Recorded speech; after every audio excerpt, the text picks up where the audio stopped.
ધાનપુર તાલુકાના કંજટાથી ચારી ગામે પાનમ નદી પર નવા બ્રિજમાં ભારે વરસાદના કારણે પડ્યું મોટું ગાબડું। દાહોદ જિલ્લાના ધાનપુર તાલુકામાં પાનમ નદી પર ચારી ગામે 4 કરોડના ખર્ચે નવો બ્રિજ બનાવવામાં આવ્યું, જેમાં ભારે વરસાદને કારણે એક જ વર્ષમાં આ બ્રિજમાં આજુબાજુ અને પિલ્લરોમાં ભારે ધોવાણ થતાં કોન્ટ્રાક્ટરની ખુલ્લી છે પોલ।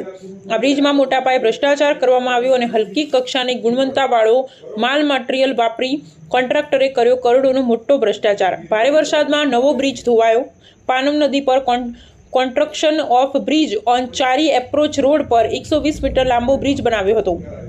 બ્રિજ બનાવનારા માલિક ઇજાદાર મારુતિ ફાઉન્ડેશન એન્ડ કન્સ્ટ્રક્શન કુના કોન્ટ્રાક્ટરે કામ કર્યું છે। 4 કરોડના ખર્ચે નવીન બ્રિજ બનાવ્યો છે, પણ કોન્ટ્રાક્ટર દ્વારા હલકી કક્ષાની કામગીરીના લીધે એક જ વર્ષમાં બ્રિજની દિવાલોમાં મોટા મોટા ગાબડા પડ્યા હોવાનું સામે આવ્યું છે। બ્રિજના પિલ્લરોના તળિયા દેખાઈ ગયા છે। ધાનપુર તાલુકાના પાનમ નદી પર બનાવવામાં આવેલા નવા બ્રિજની હાલત આપ જોઈ રહ્યા છો।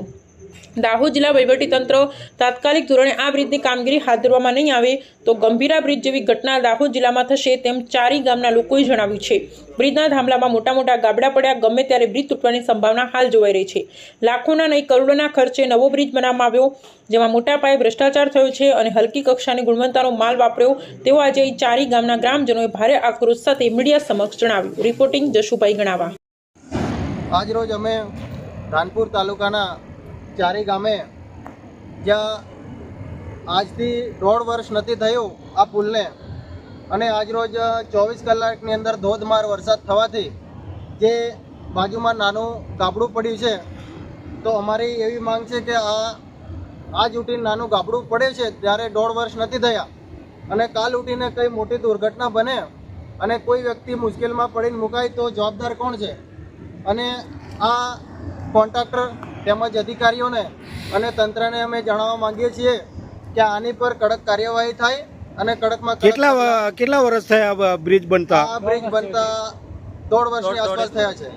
અંદાજે કેટલા કરોડોના ખર્ચે બન્યો છે? અંદાજે 4 થી 5 કરોડની વચ્ચે આસપાસ બન્યો છે આ બ્રિજ। શું કહેવા માંગે છે કાકા, શું કહેવા માંગો છો તમે?